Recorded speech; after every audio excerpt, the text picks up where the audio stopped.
I just don't believe it looks like Bach at all. I think that that is a sort of 20th century, very sort of GDR image of the sort of pompous, probably very hard-working employee of the town. In fact, it sort of doesn't give any impression of the appalling hardship that he was under. It's strange when you think that when Bach died in 1750, the sort of tombstone of that degree of importance would have been completely unthinkable. One senses that a lot of the music that he performed here was pearls cast before swine, in the sense that there's no record of anybody saying, other than his students, saying, this was some of the most extraordinary music that we ever have heard.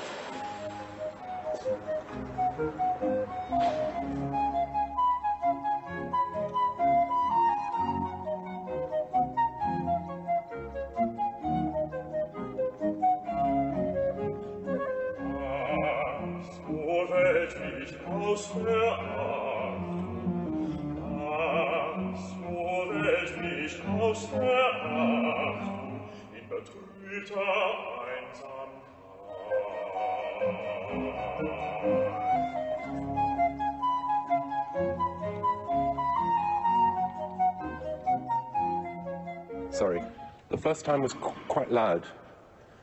The Einsamkeit. Oh yeah, yeah. It didn't sound any different from any of the others in terms of volume. You prefer it? I think it should be absolutely pianissimo. Yeah. I don't think you're performing. I think you should imagine there's no audience here at all. You're completely alone. You're not performing it at all. It's how you would sing it if you were in the middle of a desert and there was nothing, not even a desert rat to listen to you. Yes. Could we just do a little bit from bar 5, for instance? Yeah, 5. And.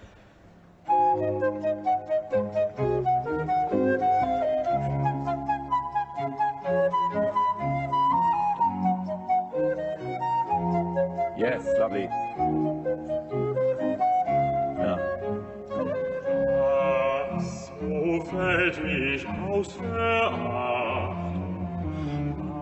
The strong impression I get of Bach when he came to Leipzig is of somebody with a very, very clear vision of what he wanted to achieve. He wanted to achieve this well-regulated church music. It's a target that he'd set himself way back in the time he was in Mühlhausen. And in a sense, he'd been somewhat deflected from his purpose all the time he'd been in Köthen. Things had been fairly cushy for him there because he'd had a very sympathetic employer. He was able to play lots of chamber music, to compose chamber music. The Brandenburg concertos, a lot of his best instrumental compositions were composed and performed there. And there was very little incentive to move, especially in social terms, because coming here to Leipzig was not necessarily a step upwards. In fact, it could be construed as a wrong step from a career point of view. But in the back of one's mind, in the back of his mind, one certainly feels that he came here because of this very clear purpose, that he came from a family of Thuringian musicians, of organists who had a strong affiliation with the Lutheran Church, and he wanted to establish a well-regulated church music.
we've all become pilgrims, even if you weren't sure what it was going to be a pilgrim.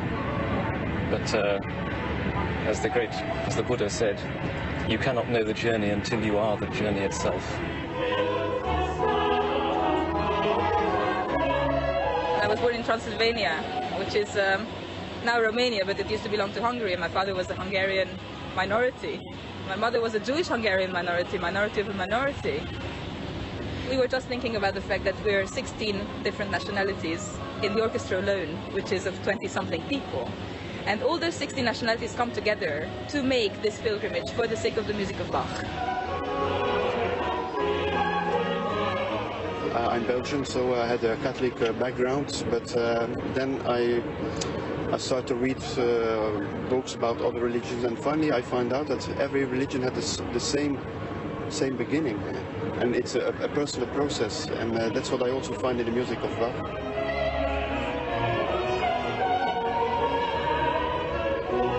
Well, I suppose for some people it would be the experience of doing it in this way on the appointed day, and as far as possible in the right kind of place. It would be rather like a religious experience, and for me that is the closest I get to religion, is doing this kind of music.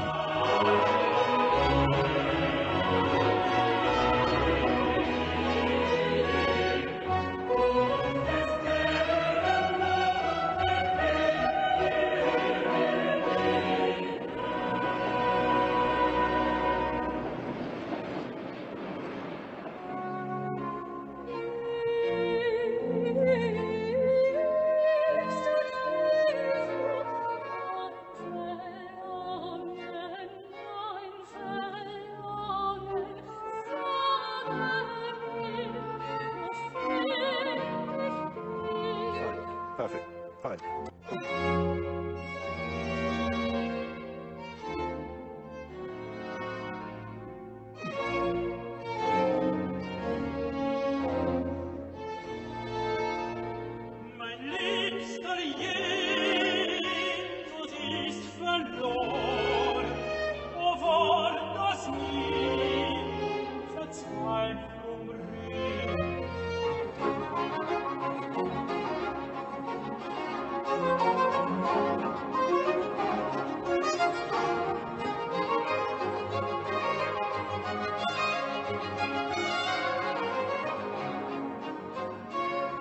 Jesus ist